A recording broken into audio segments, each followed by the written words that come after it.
Y luego de la emergencia ocurrida en el norte del país, el gobierno inició el catastro de daños para justamente elaborar el plan de reconstrucción. Bueno, ¿cómo evitar una catástrofe similar y evitar el asentamiento de poblaciones en zonas de riesgo? Se lo vamos a preguntar al académico urbanista del USACH, Jonás Figueroa, que le damos las gracias por estar junto a nosotros. ¿Cómo está? Muy buenas tardes.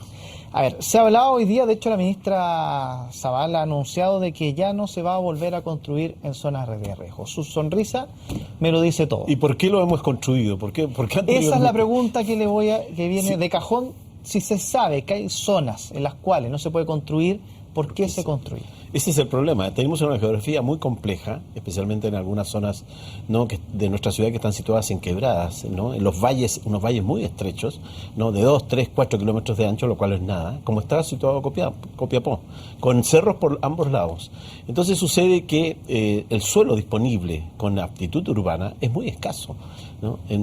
No solamente en el norte del país, también en la zona central.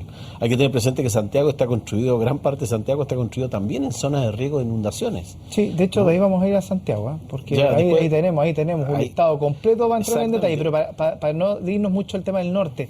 Si se ha monitoreado durante años todas las quebradas, se tiene claridad respecto, ¿qué dice? El clima de Chile. Ahí claro, está el libro, es dice todo, ¿no? Claro, este es un libro de Vicuña Maquena, ¿no? Publicado en 1877. Y aquí habla lo mismo de lo que estamos viviendo hoy día. Y habla de Copiapó, justamente de Copiapó. Un aguacero de 13 horas que inundó toda la ciudad, ¿no? Es decir, ya tenemos, y los sabios, los investigadores, Presta para mostrarlo ahí a la cámara para que lo veamos bien todos. Este libro debería ser de cabecera de nuestras autoridades, porque es un libro vigente, es decir, un libro que señala, ¿no?, que después de un periodo de seca, le dice, o sequía, ¿no?, de seca, dice Vicuña Maquena, vienen estos aluviones violentos, estos aguaceros, ¿no? Hemos olvidado la palabra aguacero, ¿no? Es decir, los aguaceros violentos, que llueve 14, 15 horas y acumula agua, especialmente las quebradas. Las aguas más peligrosas son las aguas de las quebradas. Pero, Jonás, por lo mismo, ustedes, ya hay algo muy claro, a los urbanistas se les escucha bastante poco al momento de planificar la ciudad, y eso lo digo, no sé si estaría equivocado o no, pero es la sensación que uno da. En términos de planificación, las ciudades se hacen, se construyen, no se planifican. ¿Cuál es el problema que hay de por qué no se están planificando las ciudades? ¿Por qué no se planificó, por ejemplo, un Chañaral? Porque no los se planificó un Copiapó. Los intereses económicos o los intereses políticos superan a los intereses técnicos. Y como en Chile llueve, en esta zona llueve tan poco, te lo dicen directamente, te dicen que mira, olvídate del tema, que cuando venga ya lo veremos. Es decir, tenemos antecedentes en Vicuña Maquena que dice que Copiapó, la zona norte, habla específicamente de Copiapó, tiene hechos violentos, es decir, episodios violentos de aguas, de inundación, unas 3 o 4 veces en un siglo, ¿no? Ya empezamos con uno, empezamos el siglo y empezamos ya con uno. Es decir, hay que estar preparado para 2 o 3 que van a venir en el lapso de 100 años. Entonces, debemos de alguna manera buscar otros modelos de ocupación del territorio. Tenemos un modelo de ocupación del territorio que es del tiempo de la colonia. No hemos introducido ninguna modificación nueva. Tenemos ocupación de los cauces naturales que, estando secos, sin embargo, señalan que en algún momento por ahí discurrió agua. Hay un centro comercial en Copiapó que está instalado en pleno cauce, y en donde debería ser el doble el cauce, es la mitad del cauce natural. Es decir, lo que fue en algún momento 300 o 200 metros por donde discurrían libremente las aguas, hoy día son 50 metros. Pero Jonás, sin ser general después de la guerra, porque también es fácil criticar desde esa perspectiva, pero lo ocurrido en Tocopilla, lo ocurrido en Copiapó, en Tierra Amarilla, en un montón de zonas, no en términos de catástrofe, porque de que iba a ocurrir igual, pero en términos de desastre de viviendas humanos, de pérdida humana, ¿era algo predecible y que algo que se podía prevenir? Por supuesto. Es decir, o sea, que hay negligencia de alguien. Totalmente. Ya los antecedentes lo teníamos en Antofagasta el año 91, ¿no? En Antofagasta el año 91 hubo una violenta lluvia que cayó al interior y también en las quebradas que dan hacia la ciudad, y la ciudad se produjo aluviones que produjo muerte y destrucción. Pero para entender la dinámica, la negligencia en su minuto, ¿quién es el que toma la decisión? ¿El jefe del Departamento de Obra Municipal? ¿El Ministerio de Vivienda en su minuto? ¿Quiénes son, entre comillas, para saber qué autoridades son las que en algún minuto cometieron errores? Yo no quisiese responsabilizar. No, pero hermano, no poner nombre y apellido. ¿Dónde estarían los errores? Pero no quisiese responsabilizar. Yo creo que es un tema cultural. Tenemos muy poca cultura de territorio, ¿no? Lo que pasó en Valparaíso, tenemos el ejemplo, que estando en zona de riesgo, conociendo la zona de riesgo, la población quiere instalarse en las quebradas, ¿no? Porque es lo único que tiene. Lo mismo pasa en Constitución, que se ha dicho que tiene que haber una banda, una franja de seguridad a la orilla del río. Los pescadores quieren persistir en esta situación.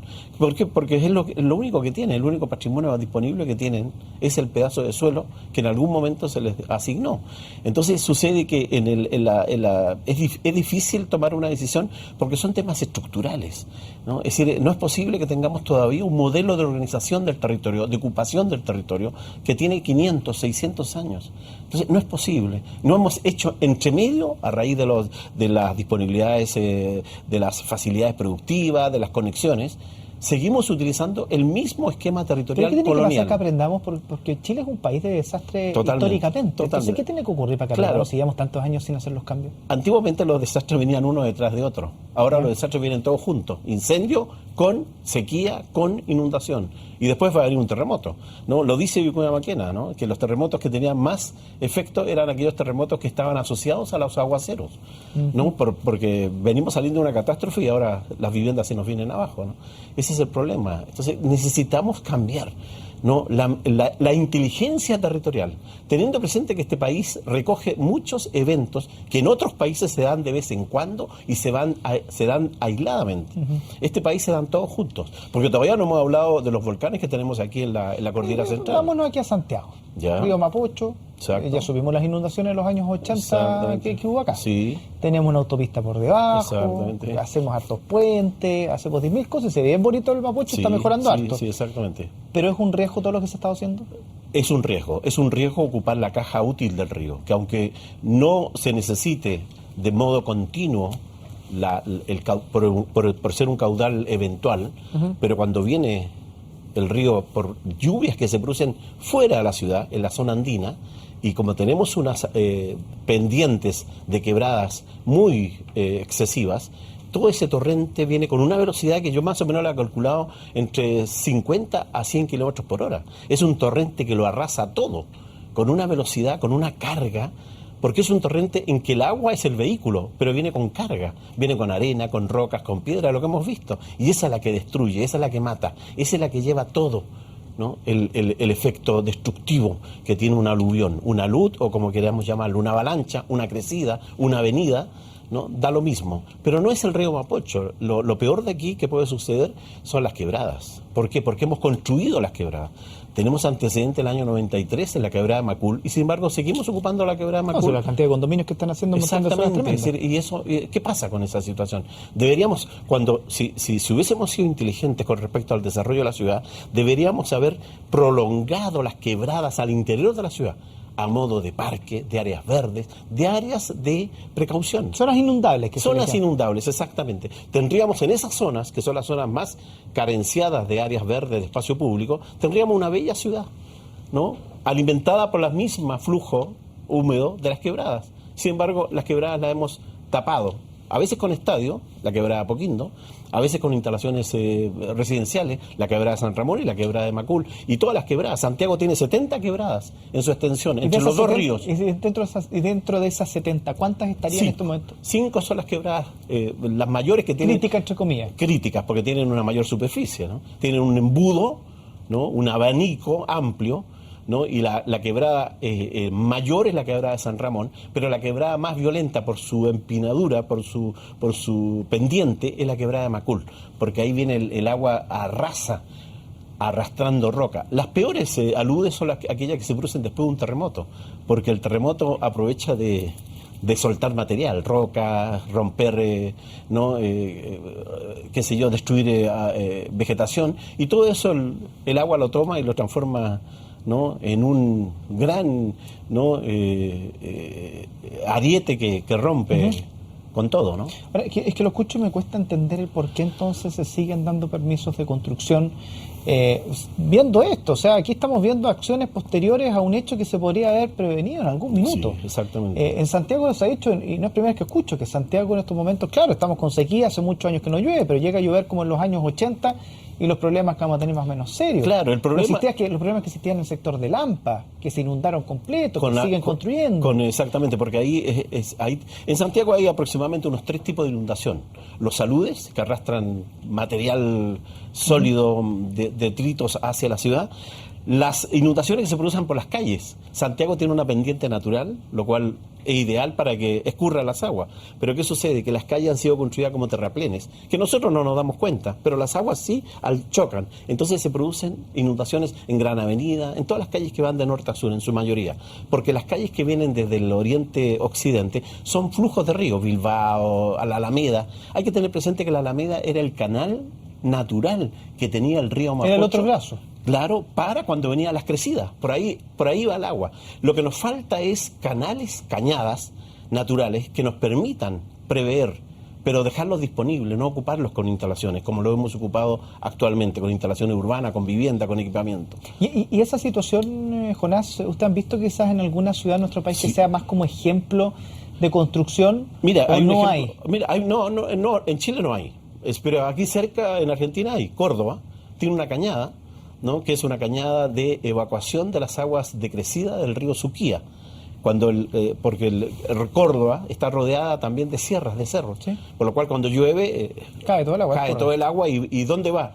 A la ciudad, que la ciudad es como Santiago, ¿no? Es el tapón de la tina, ¿no? Es lo más bajo que hay. Es decir, aquí tenemos dos montañas, la cordillera de la costa y la cordillera de los Andes, y a su vez los cerros, las transversales, por lo cual tenemos una especie de cuenco que vuelca todas sus aguas, lo que tú señalabas con respecto a Lampa y Quilicura, ¿no? Son aguas de la cordillera de la costa y de la colina, que arrastra. Ahora, ¿cuál es la característica? Que tampoco nos hemos estudiado.